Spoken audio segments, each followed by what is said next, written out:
அரசு கலை அறிவியல் கல்லூரிகளில் நிகழும் முறைகேடுகளுக்கு அதிகாரிகள்தான் காரணம் என குற்றஞ்சாட்டுகிறார் கௌரவ விரிவுரையாளர் சங்கத்தைச் சேர்ந்த அருணகிரி. அவர் தெரிவித்ததை தற்போது கேட்கலாம்.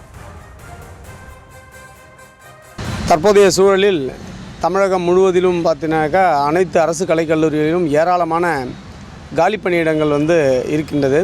இந்த காலிப்பணியிடங்களை நிரப்புவதற்கான அந்த முயற்சியில் தமிழக அரசு முழுமையாக இறங்கவில்லை என்பதே எங்களுடைய குற்றச்சாட்டு. ஏனெனில் கடந்த காலங்களில் 2331 பணியிடங்கள் விளம்பரம் செய்யப்பட்டு அதன் அடிப்படையில் நேர்முகத் தேர்வு நடைபெற்றிருந்தது.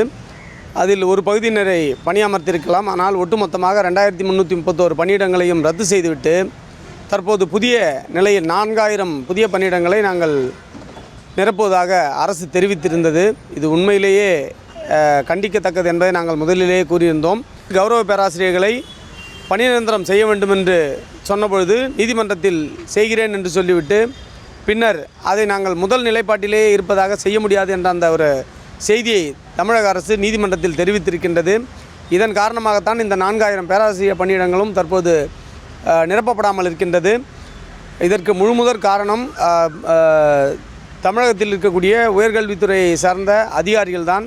ஏனென்றால் தமிழக முதல்வரினுடைய கவனத்திற்கு தெரியாமலேயே இந்த செயல்கள் அமைச்சருடைய கவனத்திற்கும் தெரியாமல் நடைபெற்று கொண்டிருக்கின்றது என்பது வருந்தத்தக்க ஒரு செய்தியாக இருக்கின்றது. ஏனென்றால் நீதிமன்றத்திற்கு தவறான தரவுகளை அதிகாரிகள் அளித்து கொண்டிருக்கின்றார்கள் என்பதை எங்களால் வெட்ட வெளிச்சம் போட்டு எங்களால் காட்ட முடியும்.